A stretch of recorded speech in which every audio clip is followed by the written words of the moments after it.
Kurumzari. HAKSHEL plus ta ngasidi yamna common oriba health issue oriba oral ulcer natraga mouth ulcer haiba topic asida thamjari haibadi mipung khudimakna hariba oral ulcer natraga mouth ulcer asi thengkhang ama natraga ama da thengna duna adum lai aduga hariba mouth ulcer natraga oral ulcer asi koigi yamna picture ba size oi taraga su matuna aduki matik chabada thakpada amadi wangang bu matakda aduki matik nungai ta ba phawhanduna laklibani adubo hariba oral ulcer asi matau karamna nahalakliba aduga masina karamba moongda sathiba moongda anaba oirakpa yai habasimane aduga karamna ngakthokani aduga masi karamna layengani habisigi matangda mayek sengna thambinabagi damak Kripadashini Advanced Hospital and Research Institute ki Chief Dental Surgeon oiriba Dr. Hidangmayum Denish Sharma koi studio da langshin biduna laibire Dr. Denish putaram nokjari Dr. ngasi koi gi topic asi yamna di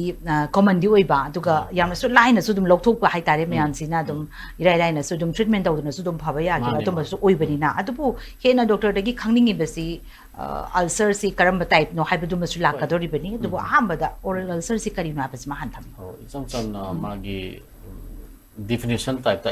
line haijara ge moina any breach in the epithelium connective tissue or both hai epithelium is quite mathak ke layer se see the breach ama sine continuity like the apan mama lakpa adura natra manung dagi apan mamla abra nata animak se pulap palaga animak se pulap pan mayarga di ulcer haiba word se sinai ana any breach hai tare normal isam chamna leramba pochida breach ama lakra di ulcer dum singre it may be small it may be big ulcer on the sing hani adwaina ulcer definition se samlap na hai tare adwaina de hai hoi masi mai makhan di le yam lai aina aha mai definition type ma khaidok charage ba hoi acute chronic and amogi kano hai ta recurrent hai ta acute hai sina hafta amani torma thanda phajagi ba chronic hai sina hafta amani toraga dum sang dum leithaba hai ta recurrent hai sina toramani phagani same sign and symptoms ta adu amuhan torakpa sina recurrent ana ching aduna akhoina ga yam thengariba acute ta hai targa na trauma due to anything brush tawda thingai gre nata ya tumamna saigai gre adugi trauma se toraga ngak lerga hafta amani mun phasi sing se acute tam chingrani ko acute se aina khaido kya de ani khaido pe ai mathanda to ama group ta to ama chronic ta su sign gai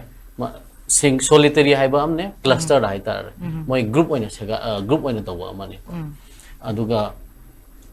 khigi chronic ta muka solitary kano mula ani magi solitary ne group to mula ani ko aduna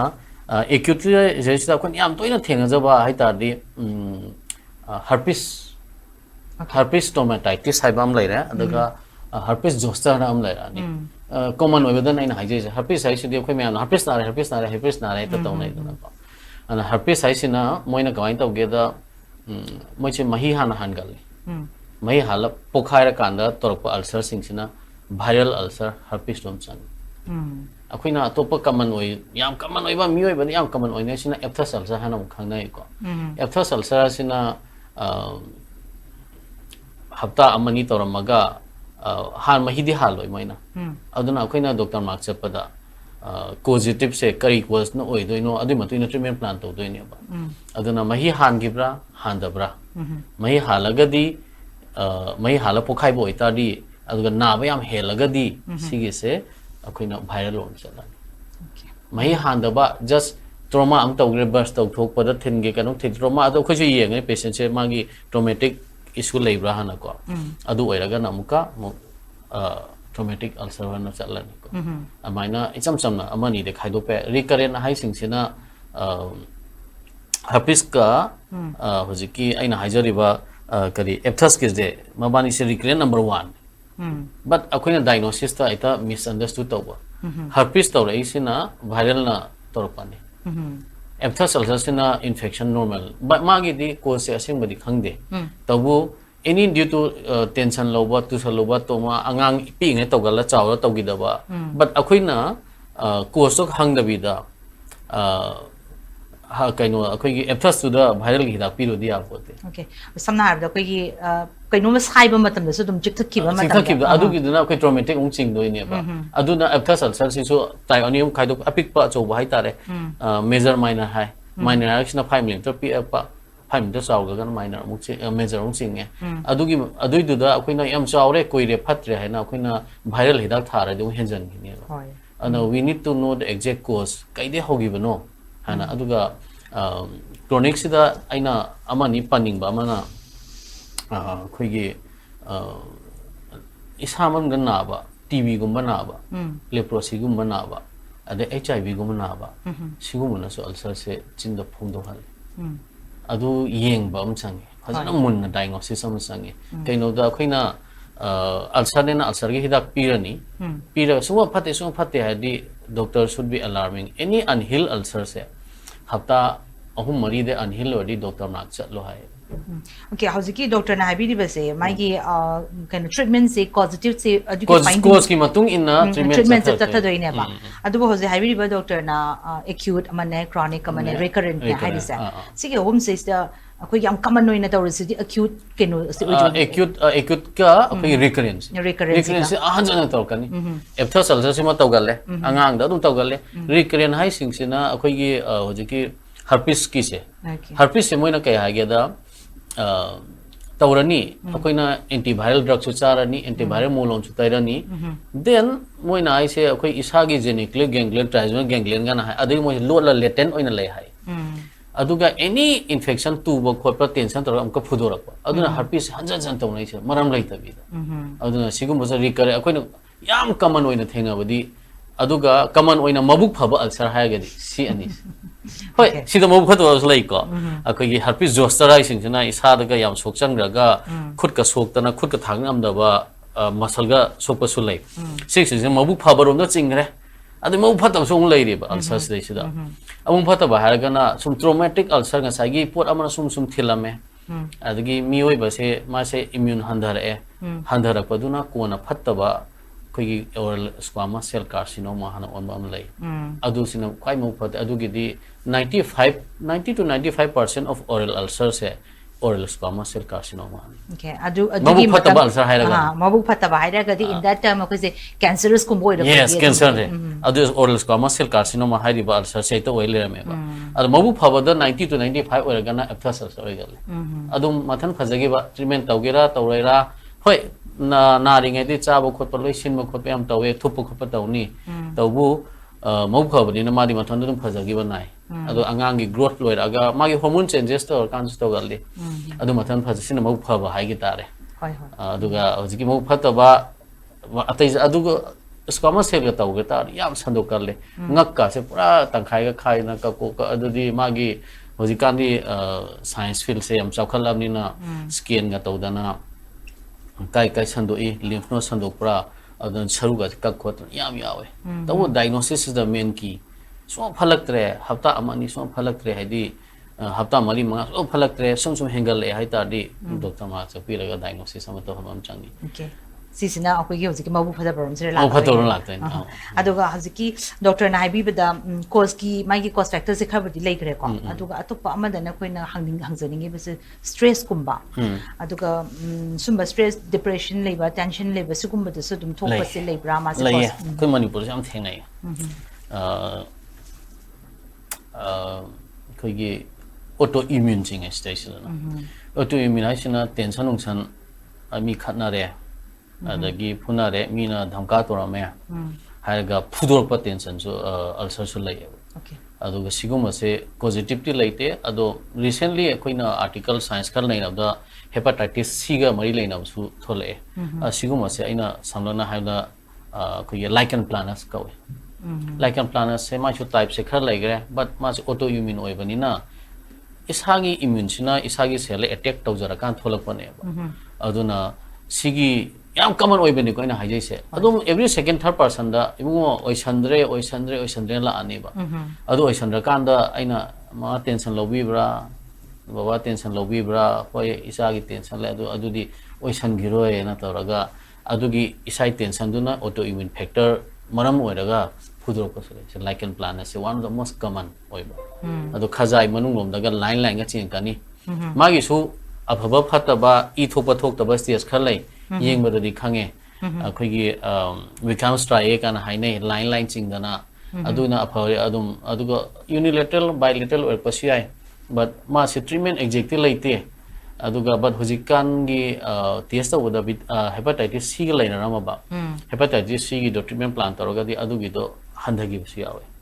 ꯍꯥꯟꯅꯗꯤ ꯁꯤꯁꯦ ꯑꯩꯈꯣꯏꯅ ꯉꯍꯥꯟꯋꯥꯏꯗ ꯂꯥꯏꯔꯤꯛꯇꯒꯗꯤ ꯁꯨꯡꯌꯥꯎ ꯌꯥꯎꯄꯣꯠꯇꯦ but ꯑꯅꯧꯕ ꯑꯥꯔꯇꯤꯀꯜꯗꯒ hepatitis ꯁꯤꯒ ꯂꯤꯡꯛꯁꯦ ꯊꯣꯛꯂꯛꯑꯦ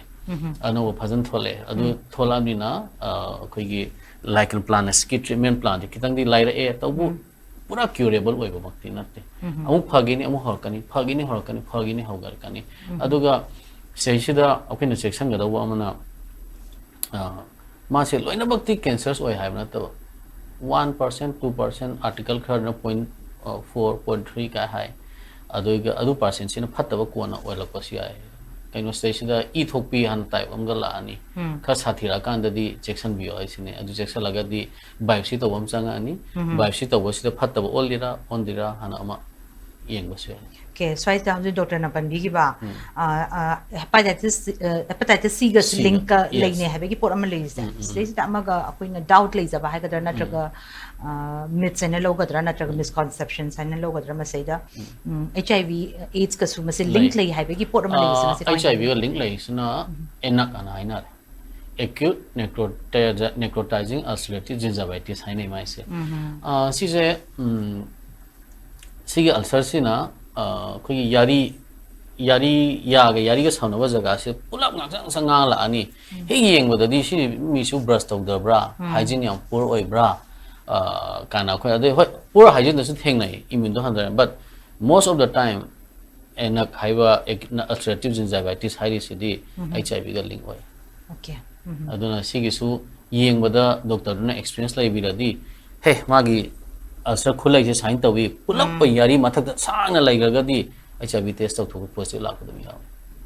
kaino akoi mo atai hidak thau sung sang aroi aduna yengaga proper diagnosis is the key for the treatment hai tare ko aduna diagnosis se am hadam munna tora kandadang sigi treatment plan to wan aduna ulcer se akoi na bodi samlapna ulcer na hairiba tai am laigre causative yam laigre ana cause to akoi na muthat pangam dradi treatment won't be successful and if we get delayed tawradi mabuk phatwa ulcer olakani hana amai ole ongalle hawjiki hariba type different types since ya seida type ahum khatang pibira kanda signs and symptoms kitang elaborate tobirade noi myam hena ai yam common oi ba ma ga haijage oral mucous fibrosis ana asarbudi ma ge su ulcer gi history yaw da lei but aina sida ski platform sima lora haijaning bane oral mucous fibrosis haraga di akoi khajai se ya ka ba si ai dana thole mioi bagi si ya ka ba se limited oi ra okay akoi mioi bagi se 3 finger se samong thok pane aina ko ada 3 dagi 2 la cancel ai hai done si cancel ani si cancel aga fibrous all ani ba that means thought khraw mi ko sa se fiber all kan da di cha ri nutrients sing sam da chupsal aroi adu dang limit oi de ma se pharynx ya wa esophagus ya wa adu esophagus ta na sai sa ri sam da chupsal lak tra di extend yam oi re ba ai patient khra lai hai ba su ya de moina tai se erecnut adagi sunu adagi moigi talab rajigandha pulab yala charaga khajai umba aduna any akhoi khajai de leiriba pot si heart athotpa pot se fibrous on gre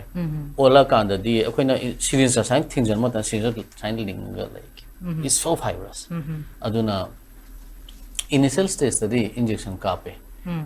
kapaga ya ka thukpa ya halle so that fibrous to akhoina thugai be ai fibrous band sing se thira ga thugai injection kapa thugai raga ma ya ka ba ya halle mi se ya ka ba ya tai cha ba ngamoi de masa sondara kani adu ya halaga fibrous band se thugai rani then magi vitamin khara pirani fibrous olak taba adu mai heavy to thaluk pi hai ta ne ba thaluk ta di pai laite sigi case de sida cancers on ba yam thinga jare ai nupi da se thinga ꯀꯨꯏꯗ꯭ꯔꯤ test ꯇꯧꯔꯦ ꯃꯥꯁꯤ ꯌꯥ ꯀꯥꯊꯣꯛꯄ E ꯊꯣꯛꯑꯦ ꯌꯥ ꯀꯥꯊꯣꯛ E ꯊꯣꯛꯂꯛꯑꯦ ꯍꯥꯏꯗꯤ ꯄꯥꯏ ꯀꯟ ꯂꯥꯎ ꯂꯩꯔꯝꯃꯦ it was too late ꯃꯥ ꯏꯅꯥꯛ ꯂꯥꯛꯄ ꯈꯤꯇꯪꯗꯤ ꯊꯦꯡꯉꯦ ꯍꯥꯏꯇꯥꯔꯦ ꯑꯗꯣ ꯇꯦꯁ ꯇꯧꯔꯦ ꯕꯥꯏꯑꯣꯞꯁꯤ ꯑꯗꯨꯝ ꯄꯣꯖꯤꯇꯤቭ ꯂꯥꯛꯑꯦ ꯑꯗꯣ ꯑꯩꯈꯣꯏꯒꯤ ꯁ꯭ꯀ꯭ꯋꯥꯃꯁ ꯁꯦꯜ ꯀꯥꯔꯁꯤꯅꯣꯃꯥꯁꯤꯁꯨ ꯁ꯭ꯇꯦꯖ 3 ꯂꯩ well differentiated moderately differentiated poorly differentiated haitadi well asina first stage moderate second stage poorly the third stage haitadi aduna mai do second stage la laaga treatment plan do tawsena haina gim na patient ama ni di mapan foreigner chala treatment to la posiawi but diagnosis the key haitare ko aduma samangis fibrosis ma de ai ne ning bane aduga lichen planus aina nga sa haijagi do second most common khwai dagi common oiba kainone lichen planus se treatment plan su kitang khoi khanjana ugum to kamai to sige do but mi gi tension lo ru bodi matu ina tholapa poni dana ko adagi mayam de aware ohening is aina hojiki epithelial ulcer ga herpes cases I laithopi ga no kitang unhealed ulcer hapta ahum mari suraba koi nak tai to lapio or any nearby dentist marks laga matana bi haitare si ahum mari si dai mayam gi na ko tahaning haitare ko aina adun and generally koi gi any arrive mabu phaba ulcer mabu phari gai phare mabu phaba sing je phatab olay ondringe da doctor mark tana bi ra phana dum thamgradi ulcer olay je sanu esu kai de namdana dum control them ma tham loire phatab ondana ba aduna age factor hoi cancer se mi khudimang te tawgan de not all ulcer goes to cancer haitare ko but magi genetic factor mapa mapu gi factor lo yauri po ne adidu da mapa mapu da tawgre parents tawgre haita di kitang section tare the patient se ulcer ama leibada kuina hafta mari manga sangdare di doctor tanara ai chu karam type of ulcer no khangdu pio type 2 ma khanga di doctor du su hegi yem da haingam da di biopsy is the key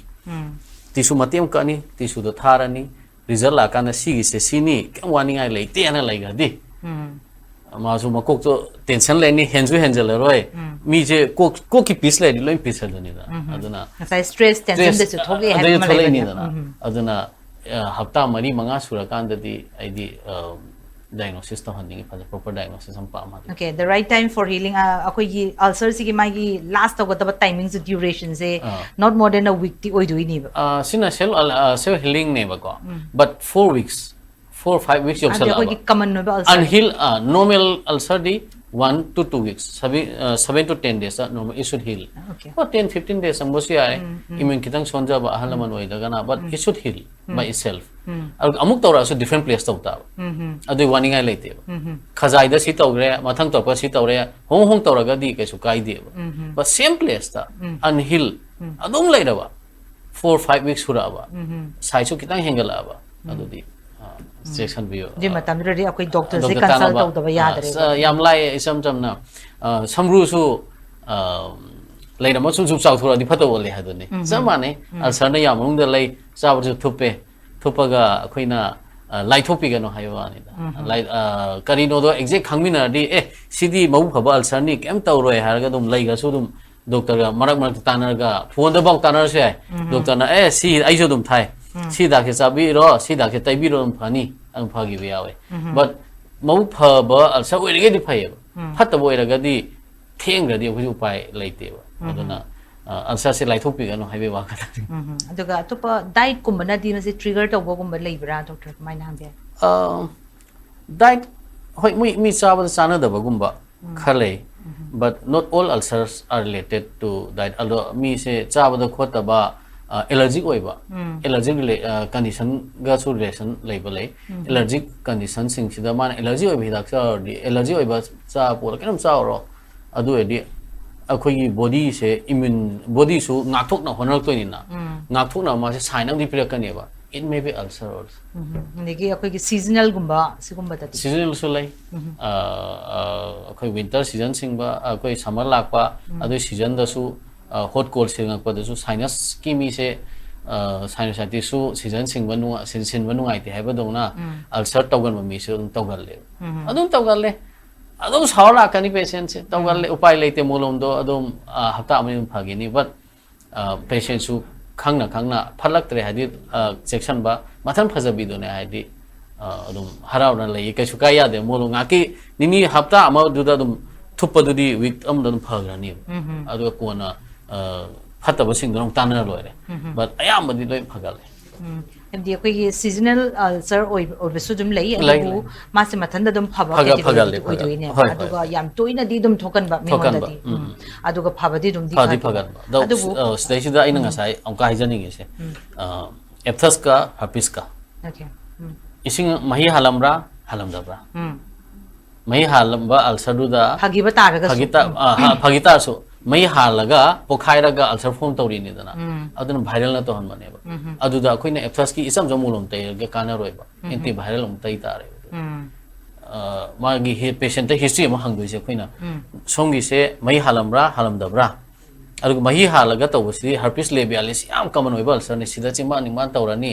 मही पोखाइ दे जगा सुम संदोखि ने सुम साउनो तौर लाए थेंगे याम अदुदी हिदाक तो दोस अनचाना रे मोलोम तैना रे कांगजंगिनी बा but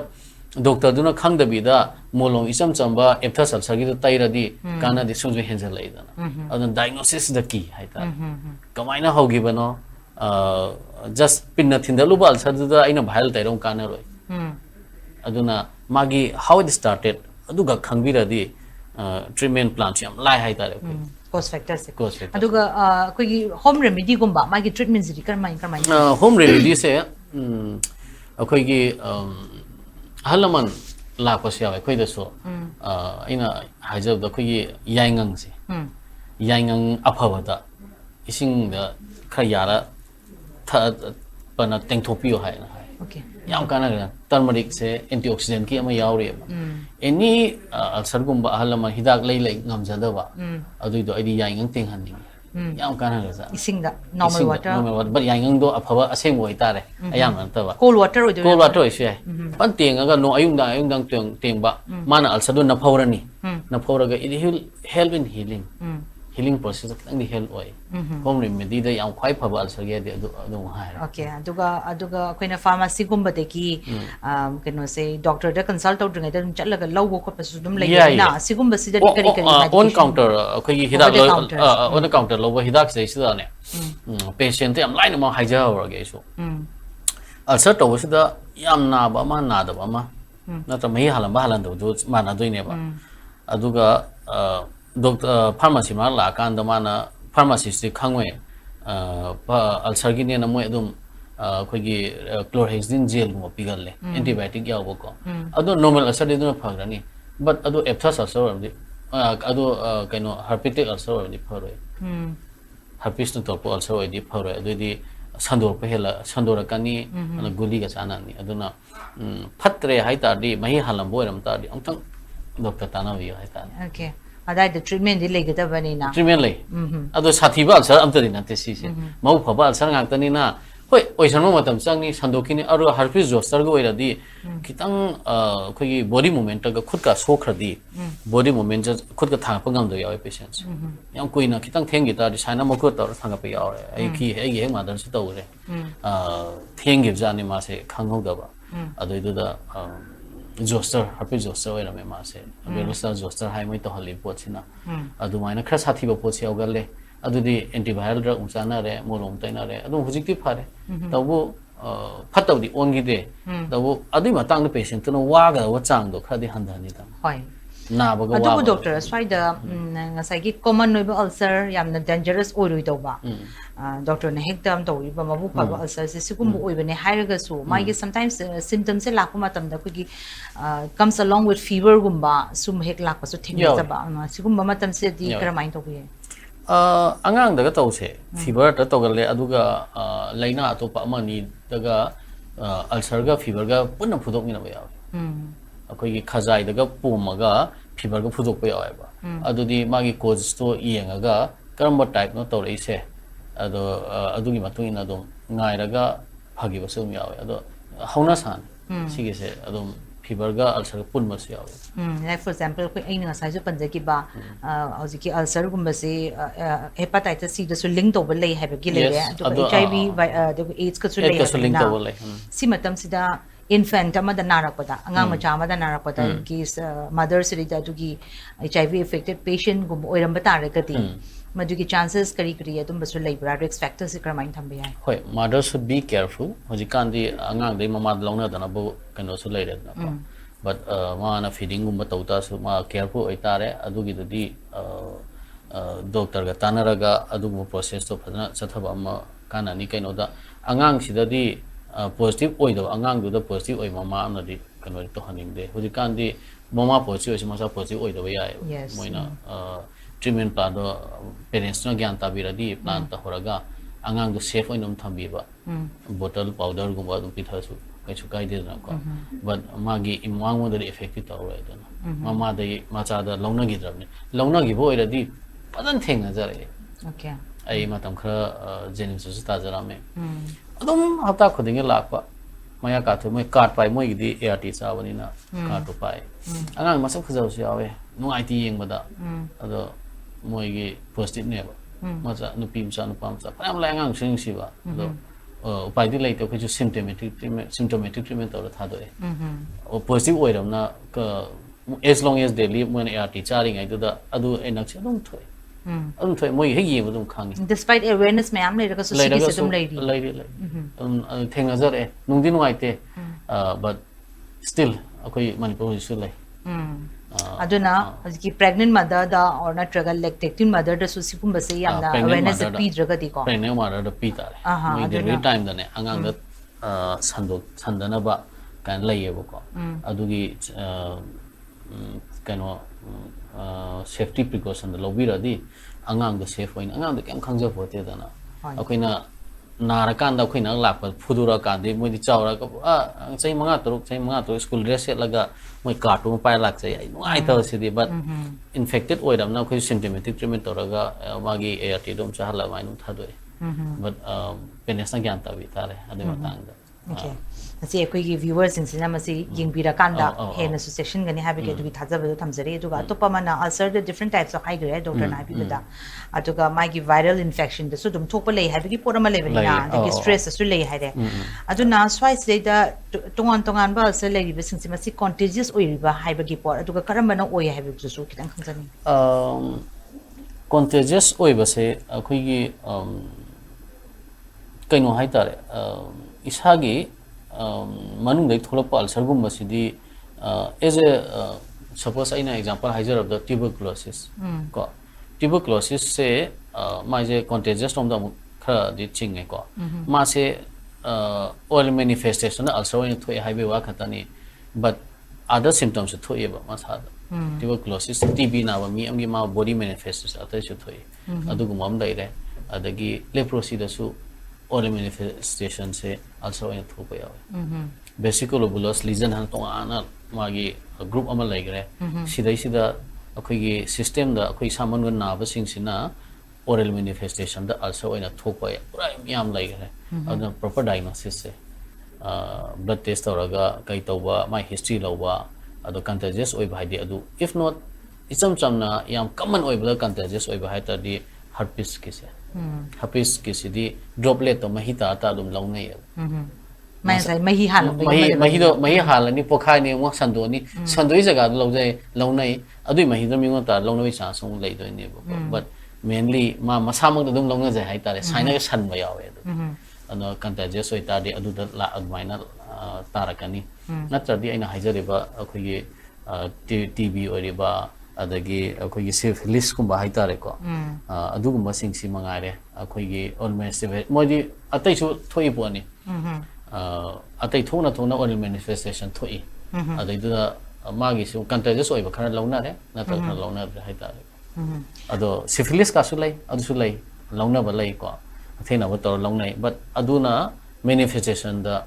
moi system da just ulcer na te atai su la ri ba but manifestation da oral ulcer su yawe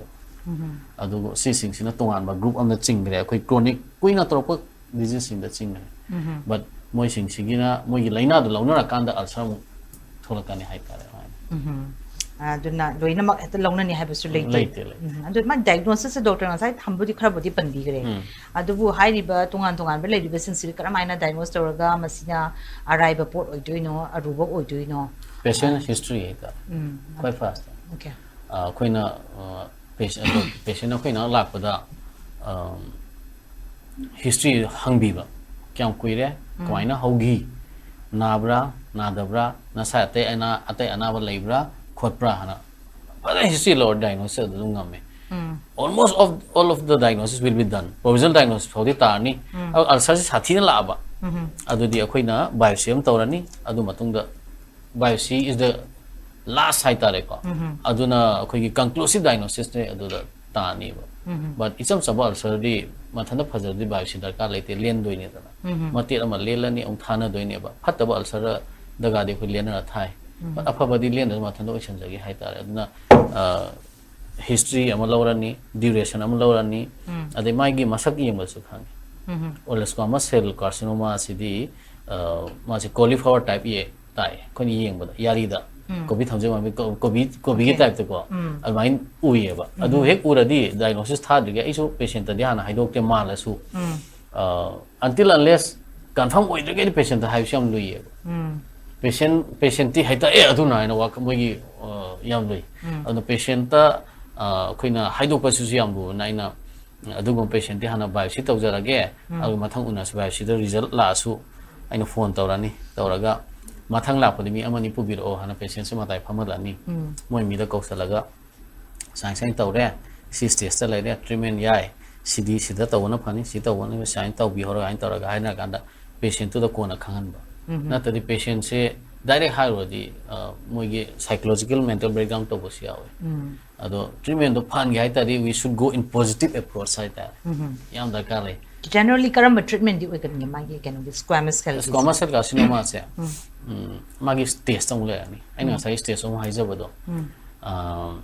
well differentiated moderately poorly ko ade du da mi gi chahi matang su la ani aduga well differentiated kumbo oiraba first stage kumbo oiradi moi surgical excision tawe adi mangda moina scan pe scan lo scan launa ni kai bo sando kena ko aduga surgical excision tawrani adu scan tawraga kona moi radiotherapy on kape kaino akhigi lokthokre dana ali ma chu mo horaktana ba radiation on kap nei aduga sina well differentiated magi stage to yam lanjal tringai da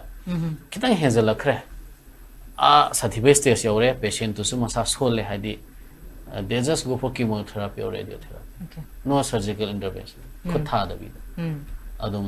se punchi do chahi manga tara kitang hen sandora kadra ado chahi manga awdi dum phajana successfully sangdo kale ado treatment plan se patient ki age ne magi type of stage to stage of the cancer ne adu matung ina decide to patient ki health ki matung ina aduga hoi ujikandi patient ki magi puthokpa ngamba paisa do aduna siam depend tawe akhoi government taga wadi hona tawbi mapan daga yam tang tawe but mi aphaba pamba no pancha loga koidri yam phajan reconstruction ga tawla posiawe phajan treatment tawraga la posiawe ado reconstruction se mamai ga tawra pa sagala ken khangda bi la posiawe but stage ta lere aduna isagi akoina ulcer macha ama thole ulcer macha sum kanjale ya kabanu arektre I thole nar e rek side ga nar e akhoi sum patient macha sina khangjaraga doctor ma ta chalhaninge ba unhealed ulcer already doctor ma chapio adudi suna thuna diagnose tawrige thuna phani hai ta yes adoi matang sida jiki ya ka thorpa yarak ta ba masina maram oira kanda sai doctor na pan bigi bida koi khut che hum thingjala ma ani fibrosis yes spine tor pa matan sida sigi se generally doctor na so happy ki bida koi ki talab kumba chaba deki sigumba tobacco samukas fibrosis ki adune ko se fiber oina yam mabu phana leijaba khajai se irritation sum thiladi moi ju saura ga kanjan gi ta ne adu kanjan ga de amuk thotu han bada hidak to ngam dari kakta na doin yes adu na ta bada kogi what about kogi tooth picking gum bata wasa sidi kramai tooth picking sina di yam kana to hande aini sum thena jara pada but mana wrong place ta wrong jaga se nung tai thidal di also asar on doin ne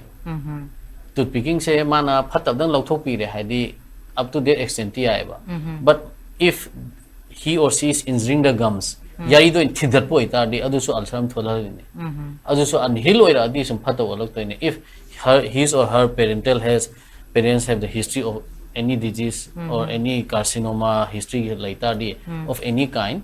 ma adu tabodo I hanjana thola di phatte aitane any pot po hanjana thingai bira di ulcer olakani dana adun tooth picking da su yada ling nang limit tawira di phai yai do ina thingai bira di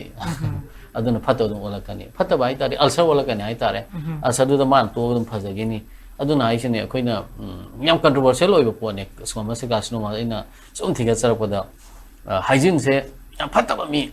but brush away do to so na bi de hygiene je phajang seng ba mi ko phajana na na to mi aduna ko se yawe this goes with genetics akoina hiring apote ba aduna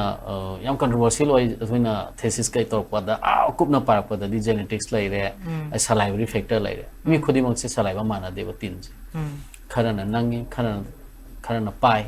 amarom de pa wajina phari ni kano ising te to mathan te thong sai ni nang basina adune brush ta wa mi se phangtaw de toraga amor pali pangna ta nappa adu se ma salivary ado thik oi bai ni okay aduna mi gi body se mana dam ni na diagnosis mi gi body ma to ina to bam chang hai ta re aduna akoina di bai de hai ba dai ka adu hai adu ba practically la kan da di all factors se sum up to ka diagnosis ta rak to ni ba history lo one last to di biopsy lai re sathi ra kan if not isam chamba oi gera amo oi gera history taking se yam important oi ko history ta lo de history lo bi ra di am kanani Kain tau gino hana tau graba tau dabra noi mama ba tau gan bra kain tau gan dabra noi imung da noi sister tau bra da nang kain thingai ro bra thingai da bra thingai ra di lai lo imung kem ta sa nung pharani kain thada ge se aduna gum bleeding gumba lei basidi karmaina to bi ai ko gi brush gumba to bu matum da dum gum bleeding se lak pa yawi masi so ulcer gumba gi sign hoi not exactly ulcer makti ta dri na ai ne am lai hai da haijara ge ai ta de keno ai da khoi gi khamen ba yali se normally like kan khamin ondre kalli ba brush to the itho eba but phatau di pagl o germs paksal o adi pongkhala khamin bai type to ani ba khamin bai type pongkhala ngang ura ani ba yari machu se ngangla ura ne the brush to idum tho ani aduna hygiene maintain la ani to okay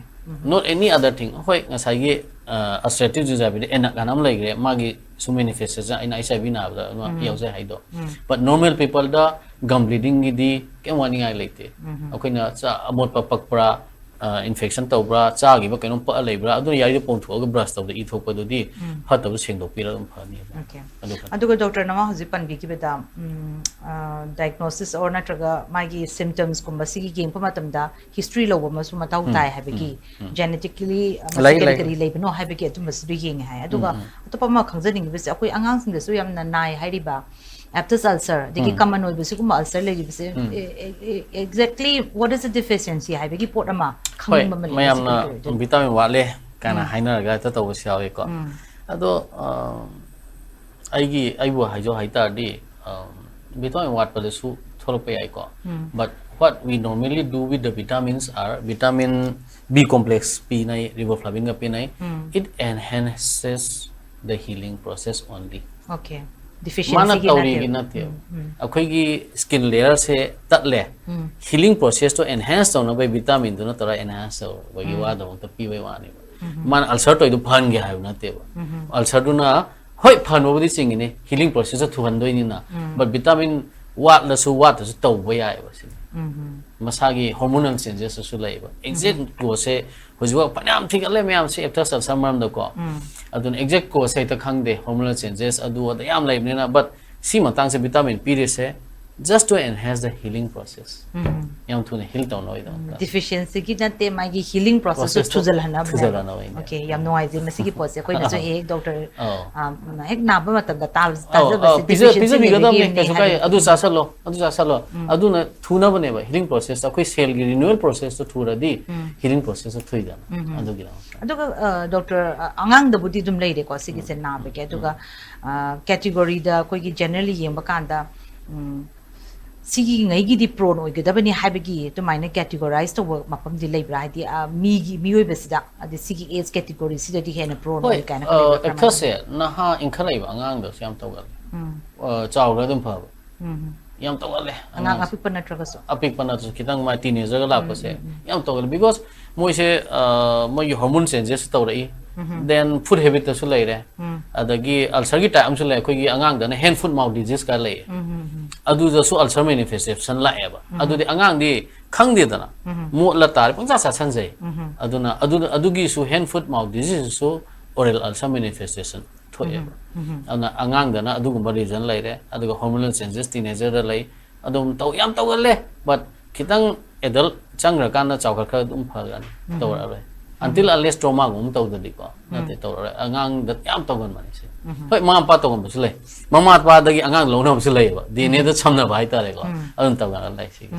ngasai gi doctor na pan bigi da lichen planus ki matang ma so hai ki besa siri sinama ni treatment siri kramai lichen planus se autoimmune ne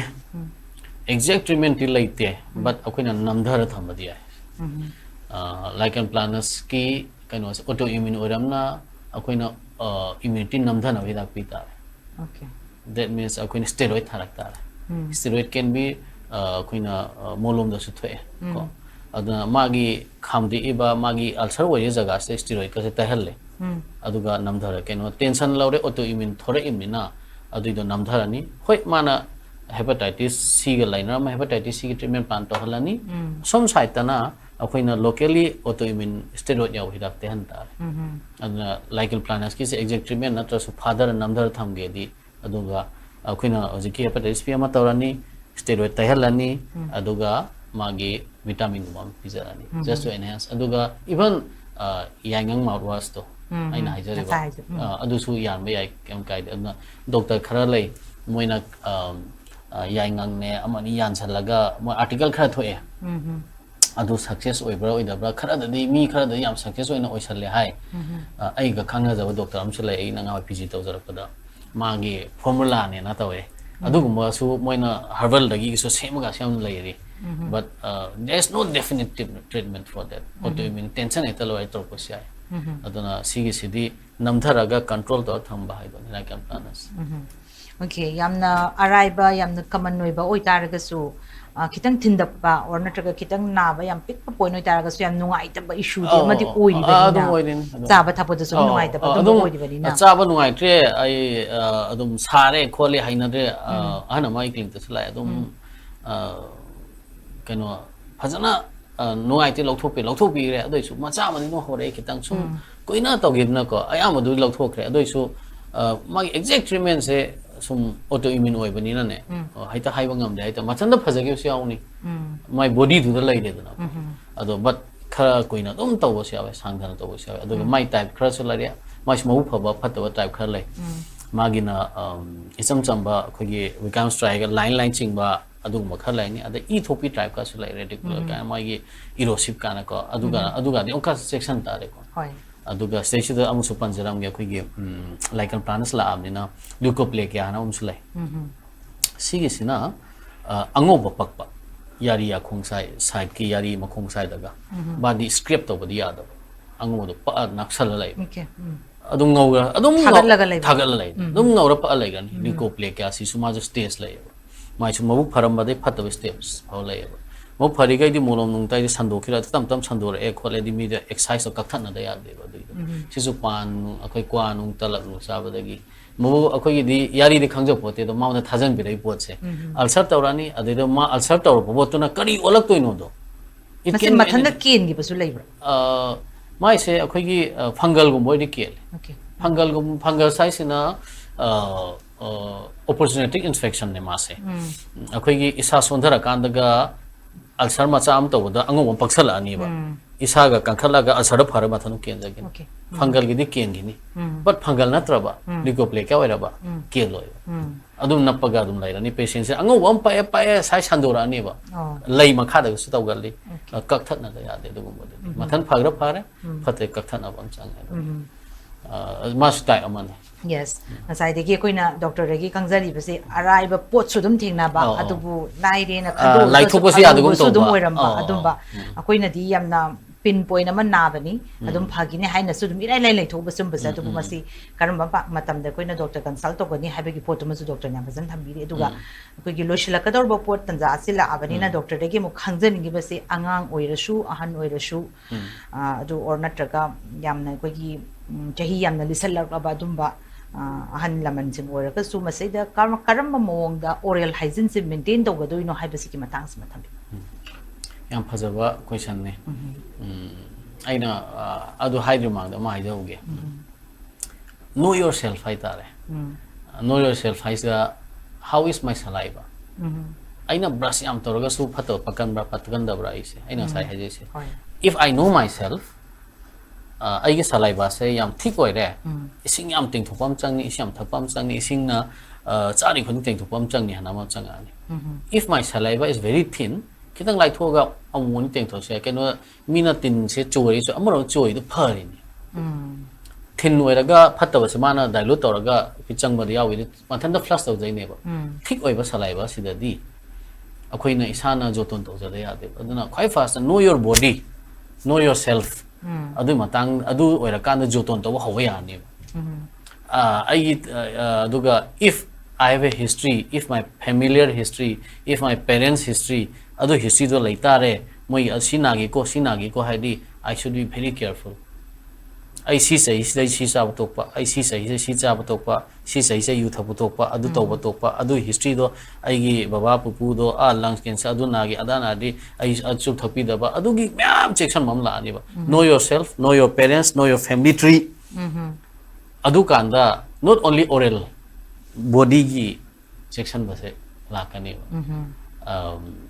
adu ne me nai na haijani nga hoi brush ti ani to bi hai tare brushing technique chumna to bi hai tare chab khotpa phajana cha lo an teng thopi hai tare aduga ulcer tore mathan phajagini phare phatre yum da kem taininga lete khoi te chambio ha cham ba yum da leiba available hoiba